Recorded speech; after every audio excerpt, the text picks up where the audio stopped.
आजच डाउनलोड करा आणि तुमच्या आवडत्या मालिकांचा आनंद लुटा। तुम्ही आम्ही सगळे जण मिळून निवडणार आहोत महाराष्ट्राची 12 स्वररत्न। मी आमदारांनी फोन करणार येरमाळ्याच्या आणि तिथं मोठी स्क्रीन लावून तुझा हा परफॉर्मन्स दाखवायला लावणार। तू गात होतास ती भक्तीच होती। तू जीव तोडून गात होतास। तू तुझ्या देवी समोर आई समोर उभं राहून गात होतास। आम्ही इथे कोणीही नव्हतो।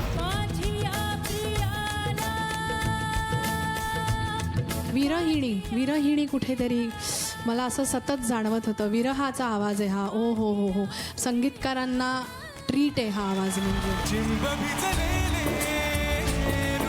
डायनॅमिक्सवर तू छान काम केलंय। तुला चांगलं माहिती आहे की तुझी टोनल क्वालिटी कशा तऱ्हेने ती सादर करावी।